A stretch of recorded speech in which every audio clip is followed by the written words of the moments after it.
ಮಕ್ಕಳೇ, ಹೇಗಿದ್ದೀರಾ? ನಿಮಗೆಲ್ಲ ನಮ್ಮ ಚಾನಲ್ JS ಜ್ಞಾನ್ ಹಬ್ಗೆ ಸ್ವಾಗತ. ನೋಡಿ ಮಕ್ಕಳೇ, ಕನ್ನಡ ಅಂತ ಹೇಳಿದ್ರೆ ನಮಗೆ ಅದರ ಅಕ್ಷರಗಳನ್ನು ತಿಳ್ಕೊಬೇಕು, ಗ್ರಾಮರ್ ತಿಳ್ಕೊಬೇಕು. ಇದೆಲ್ಲ ತಿಳ್ಕೊಂಡ್ರೆ ನಮಗೆ ಕನ್ನಡ ಬಹಳ ಈಸಿ ಆಗುತ್ತೆ. ಸೊ ಕನ್ನಡ ಮೇನ್ ನಮಗೆ ಏನು ಬೇಕು, ವರ್ಣಮಾಲೆ, ಲೆಟರ್ಸ್ ಬಗ್ಗೆ ತಿಳ್ಕೊಂಡ್ರೆ ನಮಗೆ ಕನ್ನಡ ಬಹಳ ಈಸಿ ಆಗುತ್ತೆ. ಮತ್ತು ಕನ್ನಡ ಎಷ್ಟು ರಿಚ್ ಲ್ಯಾಂಗ್ವೇಜ್ ಅಂತ ನಮಗೆಲ್ಲ ಅರ್ಥ ಆಗುತ್ತೆ. ಈಗ ಕನ್ನಡ ವರ್ಣಮಾಲೆಯ ಬಗ್ಗೆ ಬಹಳ ಸರಳವಾಗಿ ನಾನು ನಿಮಗೆ ಅರ್ಥ ಮಾಡಿಸ್ಲಿಕ್ಕೆ ಪ್ರಯತ್ನ ಮಾಡ್ತೀನಿ. ಬನ್ನಿ, ಕನ್ನಡ ವರ್ಣಮಾಲೆಯ ಬಗ್ಗೆ ಇಂದು ತಿಳ್ಕೊಳ್ಳೋಣ. ನಾವು ವರ್ಣಮಾಲೆ, ವರ್ಣ ಅಂದರೆ ನಾವು ಕಲರ್ಸು, ಮಾಲೆ ಅಂದರೆ ಸರ ಅಂತ ಎಷ್ಟು ಚೆನ್ನಾಗಿ ಹೇಳಿದ್ದಾರೆ ನೋಡಿ, ವರ್ಣಮಾಲೆ ಅಂತ. ಕನ್ನಡ ವರ್ಣಮಾಲೆಯಲ್ಲಿ ಒಟ್ಟು 49 ಅಕ್ಷರಗಳಿವೆ.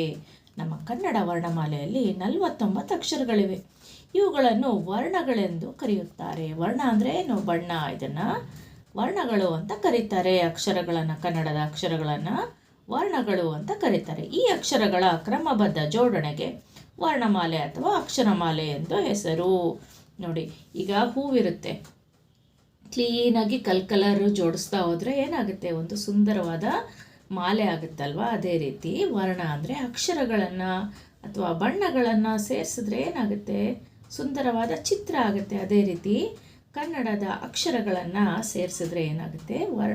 ಒಂದೊಂದಾಗಿ ಹೇಳ್ತಾ ಹೋದರೆ ವರ್ಣಮಾಲೆ ಆಗುತ್ತೆ ಅಥವಾ ಅಕ್ಷರಮಾಲೆ ಎಂದು ಹೆಸರು. ನೋಡಿ, ನಮ್ಮ ಕನ್ನಡದ ಅಕ್ಷರವನ್ನು ಎಷ್ಟು ಚೆನ್ನಾಗಿ ವರ್ಣಮಾಲೆ ಅಂತ ಹೆಸರಿಟ್ಟಿದ್ದಾರೆ. ಅಕ್ಷರಮಾಲೆ. ಇದು ಕೇಳಲಿಕ್ಕೂ ಎಷ್ಟು ಚೆನ್ನಾಗಿದೆ, ಹೇಳಲಿಕ್ಕೂ ಎಷ್ಟು ಚೆನ್ನಾಗಿದೆ ಅಲ್ವಾ ಮಕ್ಕಳೇ? ಬನ್ನಿ, ವರ್ಣಮಾಲೆಯಲ್ಲಿ 3 ವಿಧ. ನೋಡಿ, ನಮ್ಮ ಕನ್ನಡ ವರ್ಣಮಾಲೆಯಲ್ಲಿ 3 ವಿಧಗಳಿವೆ. ಯಾವ್ಯಾವುದು? ಒಂದನೇದು ಸ್ವರಾಕ್ಷರಗಳು, ಸ್ವರಗಳು. ಎರಡನೇದು ವ್ಯಂಜನಾಕ್ಷರಗಳು, ಸ್ವರಗಳು, ವ್ಯಂಜನಗಳು, ಮತ್ತು ಯೋಗವಾಹಗಳು. ಇದು 3 ಕನ್ನಡದ 3 ಭಾಗಗಳು. ನೀವು ಇದನ್ನು ಕ್ಲೀನಾಗಿ ಕೇಳ್ಕೊಂಡು ಅರ್ಥ ಮಾಡಿಕೊಂಡ್ರೆ ಸಾಕು ಮಕ್ಕಳೇ. ನಿಮಗೆ ಕನ್ನಡದ ಬಗ್ಗೆ ಒಂದು ಒಳ್ಳೆಯ ಇಂಟ್ರೆಸ್ಟ್ ಬರುತ್ತೆ. ಓಕೆ, ಈಗ ಸ್ವರಾಕ್ಷರಗಳು. ಸ್ವರಾಕ್ಷರಗಳು. ಈಗ ಮೊದಲು ವರ್ಣಗಳ ಬಗ್ಗೆ ತಿಳ್ಕೊಂಡೆ. ವರ್ಣಮಾಲೆ, ಸ್ವರ ಅಂದರೆ ಏನು? ಬನ್ನಿ, ಸ್ವರ ಅಂದರೆ ಏನು ತಿಳ್ಕೊಳ್ಳೋಣ. ಸ್ವತಂತ್ರವಾಗಿ ಉಚ್ಚರಿಸುವ ಅಕ್ಷರಗಳನ್ನು ಸ್ವರಾಕ್ಷರಗಳು ಎನ್ನೋರು. ನೋಡಿ, ಕ್ವಶನಲ್ಲೇ ಆನ್ಸರ್ ಇದೆ. ಸ್ವತಂತ್ರವಾಗಿ ಉಚ್ಚರಿಸುವ ಅಕ್ಷರಗಳಿಗೆ ಸ್ವರಾಕ್ಷರಗಳು ಅಂತ ಹೇಳ್ತಾರೆ. ಒಟ್ಟು ಸ್ವರಾಕ್ಷರಗಳು ಎಷ್ಟು? ನೋಡಿ, ಸ್ವರಾಕ್ಷರಗಳು ಎಷ್ಟು? 13. ಯಾವ್ಯಾವುದು? ಈ ಸ್ವರಾಕ್ಷರಗಳಲ್ಲೂ 2 ವಿಧ ಇದೆ ಮಕ್ಕಳೇ. ನೋಡಿ, ಒಂದನೇದು ಹ್ರಸ್ವ ಸ್ವರ ಮತ್ತು ಎರಡನೇದು ದೀರ್ಘ ಸ್ವರ. ಹ್ರಸ್ವ ಸ್ವರ ಅಂದರೆ ಏನು? ದೀರ್ಘ ಸ್ವರ ಅಂದರೆ ಏನು? ಬನ್ನಿ ತಿಳ್ಕೊಳ್ಳೋಣ. ಹ್ರಸ್ವ ಸ್ವರ ನೋಡಿ, ಸ್ವರಾಕ್ಷರಗಳು ಅಂದರೆ ಆ ಇಂದ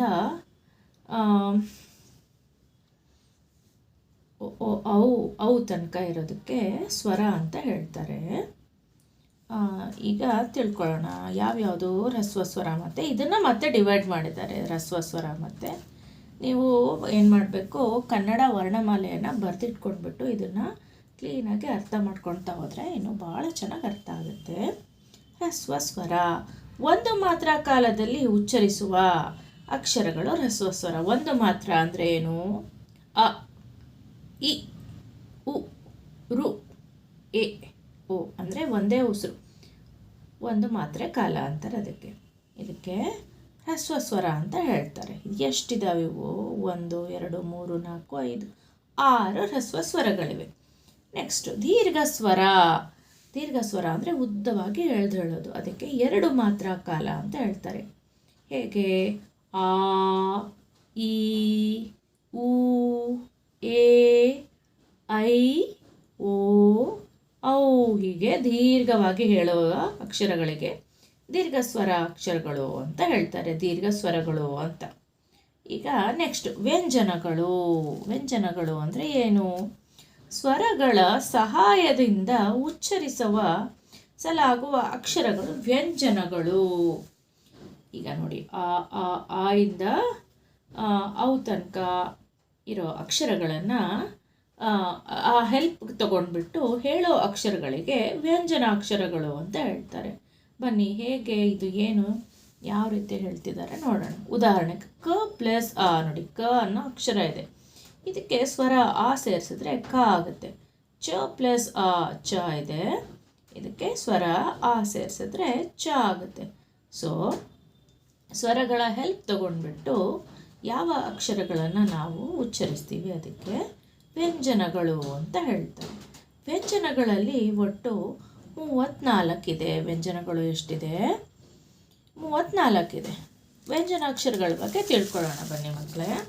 ವ್ಯಂಜನಾಕ್ಷರಗಳಲ್ಲಿ 2 ವಿಧ. ಯಾವ್ಯಾವುದು ವ್ಯಂಜನಗಳಲ್ಲಿ? ವರ್ಗೀಯ ವ್ಯಂಜನ ಮತ್ತು ಅವರ್ಗೀಯ ವ್ಯಂಜನ. ವ್ಯಂಜನದಲ್ಲಿ 2 ವಿಧ, ಒಂದು ವರ್ಗೀಯ ವ್ಯಂಜನ ಮತ್ತು ಅವರ್ಗೀಯ ವ್ಯಂಜನ. ವರ್ಗೀಯ ವ್ಯಂಜನಗಳ ಕೋಷ್ಟಕ. ವರ್ಗೀಯ ವ್ಯಂಜನ ಅಂದರೆ ಏನು? ಇದು ತೋರಿಸಿದ್ದಾರೆ ನೋಡ್ರಿ ಕೋಷ್ಟಕ. ಕ ವರ್ಗ, ಕ ಚ ಗ ಘ ಞ ಇದು 5. ಮತ್ತು ಚ ವರ್ಗ, ಚ ಛ ಜ ಝ ಞ ಇದು 5. ಟ ವರ್ಗ, ಟ ಠ ಡ ಢ ಣ 5. ಓಕೆ. ತ ವರ್ಗ, ತ ಥ ದ ಧ ನ ಇದು 5. ಪ ಪ ಫ ಬ ಭ ಮ ಮ 5. ಸೊ ಇದು ಒಟ್ಟು 24 ವರ್ಗೀಯ ವ್ಯಂಜನಗಳಾದವು. 25 ನೋಡಿ, 5 25, 5 ಎದ್ರದ್ದು 5 ಲೈನ್ ಇರುತ್ತೆ ವರ್ಗೀಯ ವ್ಯಂಜನ. ಇವು ಉತ್ಪತ್ತಿಯಾಗುವ ಸ್ಥಾನಗಳಿಗೆ ಅನುಗುಣವಾಗಿ ವರ್ಗ ಮಾಡುವುದರಿಂದ, ಇದು ಉತ್ಪತ್ತಿಯಾಗುವ ಸ್ಥಾನಕ್ಕೆ ಅನುಗುಣವಾಗಿ ಇದನ್ನು ಡಿವೈಡ್ ಮಾಡ್ತಾರೆ. ಆದ್ದರಿಂದ ಇದಕ್ಕೆ ವರ್ಗೀಯ ವ್ಯಂಜನ. ಇದಕ್ಕೆ ಯಾಕೆ ವರ್ಗೀಯ ವ್ಯಂಜನ ಅಂತ ಹೇಳ್ತಾರೆ ಅಂತ ಹೇಳ್ತಾ ಇದ್ದಾರೆ. ಅಲ್ಪ ಪ್ರಾಣಗಳು. ಅಲ್ಪ ಅಂದರೆ ಸ್ವಲ್ಪ, ಪ್ರಾಣ ಅಂದರೆ ಉಸಿರು. ಕಡಿಮೆ ಉಸಿರಿನಿಂದ ಉಚ್ಚರಿಸಲಾಗುವ ವ್ಯಂಜನಗಳು ಅಲ್ಪ ಪ್ರಾಣಗಳು. ಕಡಿಮೆ ಉಸಿರಲ್ಲಿ ಉಚ್ಚರಿಸೋದು ನೋಡಿ. ಕ ಚ ಟ ತ ಪ ಕಡಿಮೆ ಉಸಿರಲ್ಲಿ ಹೇಳೋವಂಥದ್ದು. ಗ ಜ ಡ ದ ಬ. ಓಕೆ. ಈಗ ಮಹಾಪ್ರಾಣಗಳು ನೋಡಿ.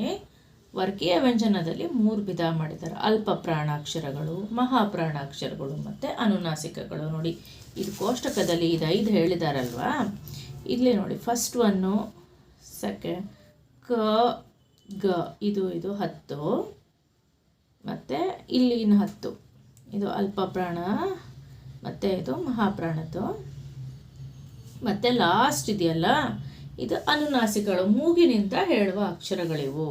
ಬನ್ನಿ ಹೇಗೆ ಹೇಳೋದು ತಿಳ್ಕೊಳ್ಳೋಣ. ಕಡಿಮೆ ಉಸಿರಿನಿಂದ ಉಚ್ಚರಿಸುವ ವ್ಯಂಜನಗಳು ಅಲ್ಪ ಪ್ರಾಣ ನೋಡಿ. ಕ ಚ ಟ ತ ಪ ಗ ಜ ಡ ದ ಬ ಇದು 10 ಇದೆ. ಓಕೆ. 25ರಲ್ಲಿ ಅಲ್ಪ ಪ್ರಾಣಾಕ್ಷರಗಳು 10, ಮಹಾಪ್ರಾಣಾಕ್ಷರಗಳು ಅದು 10.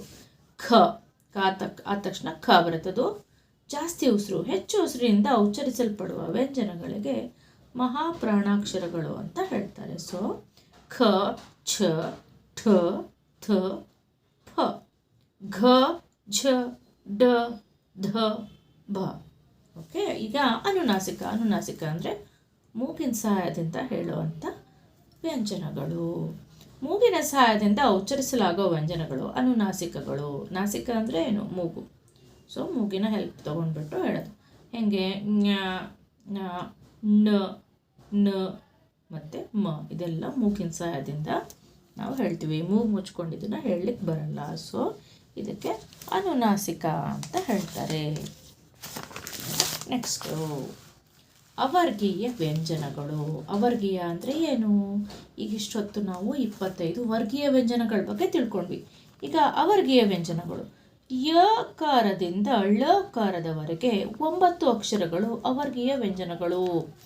ಈಗ ಕಕ ಗಗನ ಇಂದ ಪಾಪ ಬಾಬ ಮಾತಂಕ ಇದು ವರ್ಗೀಯ ವ್ಯಂಜನ. ಯಾರ ಳ, ಯಾರ ಲವ ಶಶ ಸಹ ಳ ಇದು ಅವರ್ಗೀಯ ವ್ಯಂಜನ. ಹೇಗೆ? ಯಕಾರದಿಂದ ಳಕಾರದವರೆಗೆ 9 ಅಕ್ಷರಗಳು ಅವರ್ಗೀಯ ವ್ಯಂಜನಗಳು. ಉದಾಹರಣೆಗೆ ಯ ರ ಲ ವ ಶ ಶ ಸ ಹ ಳ. ಇವು ಉತ್ಪತ್ತಿಯಾಗುವ ಸ್ಥಾನಗಳು ಬೇರೆ ಬೇರೆಯಾಗುವುದರಿಂದ ಇವುಗಳನ್ನು ನಿರ್ದಿಷ್ಟವಾದ ವರ್ಗಗಳಲ್ಲಿ ಸೇರಿಸಿ ಹೇಳಲು ಬರುವುದಿಲ್ಲವಾದ್ದರಿಂದ ಇವುಗಳನ್ನು ಅವರ್ಗೀಯ ವ್ಯಂಜನಗಳು.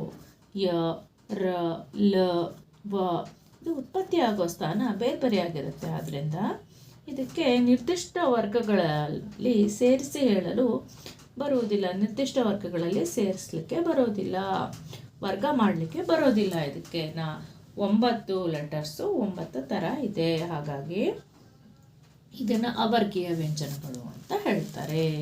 ಈಗ ಯೋಗವಾಹಗಳು ಅಂದರೆ ಏನು? ಯೋಗ ಎಂದರೆ ಕೂಡು, ಯೋಗ ಅಂದರೆ ಕೂಡೋದು, ವಾಹ ಎಂದರೆ ಹೋಗುವ ಎಂದರ್ಥ. ಯೋಗವಾಹ ಎಂದರೆ ಕೂಡಿ ಹೋಗುವ, ಅಂದರೆ ಕೂಡಿಕೊಂಡಿರುವ, ಅಂದರೆ ಬೇರೆ ಅಕ್ಷರಗಳ ಜೊತೆಯಲ್ಲಿ ಮಾತ್ರ ಉಚ್ಚರಿಸಬಹುದಾದ ಅಕ್ಷರ ಎಂದರ್ಥ. ಹೇಗೆ ತಿಳ್ಕೊಳ್ಳೋಣ ಬನ್ನಿ. ಇದರಲ್ಲಿ 2 ವಿಧ. ಒಂದನೇದು ಅನುಸ್ವಾರ, ಅಂದರೆ ಬರೀ ಒಂದು ಸೊನ್ನೆಗೊಂಡು ವಿಸರ್ಗ ಅಂದರೆ ಅಹ. ಇದನ್ನು ಬೇರೆ ಅಕ್ಷರಗಳ ಜೊತೆ ಸೇರಿಸಿದ್ರೆ ಮಾತ್ರ ಉಚ್ಚರಿಸಲಿಕ್ಕೆ ಆಗುತ್ತೆ. ಸೊ ಸಿಂಹ ಅಂಕ ಅನುಸ್ವಾರ, ದುಃಖ ವಿಸರ್ಗ. ಈ ಥರ ಇದು ನೋಡಿ. ಯೋಗ ಎಂದರೆ ಕೂಡುವುದು, ವಾಹ ಎಂದರೆ ಹೋಗುವ ಅರ್ಥ ಎಂದರ್ಥ. ಯೋಗವಾಹ ಎಂದರೆ ಕೂಡಿ ಹೋಗುವ, ಅಂದರೆ ಕೂಡಿಕೊಂಡಿರುವ, ಅಂದರೆ ಬೇರೆ ಅಕ್ಷರಗಳ ಜೊತೆಯಲ್ಲಿ ಮಾತ್ರ ಉಚ್ಚರಿಸಬಹುದಾದ ಅಕ್ಷರ ಎಂದರ್ಥ. ಸೊ ಮಕ್ಕಳೇ, ಇಲ್ಲಿಯವರೆಗೆ ನೀವು ಕನ್ನಡ ವರ್ಣಮಾಲೆಯ ಬಗ್ಗೆ ಅರ್ಥ ಮಾಡ್ಕೊಂಡಿದ್ದೀರಾ ಅಂತ ತಿಳ್ಕೊಳ್ತೀನಿ. ಇದೇ ರೀತಿಯ ವಿಡಿಯೋಸ್ಗಾಗಿ ದಯವಿಟ್ಟು ನಮ್ಮ ಚಾನಲನ್ನು ಸಬ್ಸ್ಕ್ರೈಬ್ ಮಾಡ್ಕೊಳ್ಳೋದನ್ನು ಮರೆಯಬೇಡಿ. ಮತ್ತು ನಿಮಗೆ ಮತ್ತೆ ಯಾವ ರೀತಿಯ ವಿಡಿಯೋಸ್ ಬೇಕು ಅನ್ನೋದನ್ನು ದಯವಿಟ್ಟು ಕಮೆಂಟ್ ಮೂಲಕ ತಿಳಿಸಿ. ನಿಮಗೆ ಯೂಸ್ಫುಲ್ ಅನಿಸಿದ್ರೆ ಲೈಕ್ ಮಾಡಿ ಮತ್ತು ನಿಮ್ಮ ಫ್ರೆಂಡ್ಸಿಗೂ ಶೇರ್ ಮಾಡಿ. ಮತ್ತು ನಮ್ಮ ಚಾನಲನ್ನು ದಯವಿಟ್ಟು ಸಬ್ಸ್ಕ್ರೈಬ್ ಮಾಡ್ಕೊಳ್ಳೋದನ್ನು ಮರಿಬೇಡಿ. ಧನ್ಯವಾದಗಳು.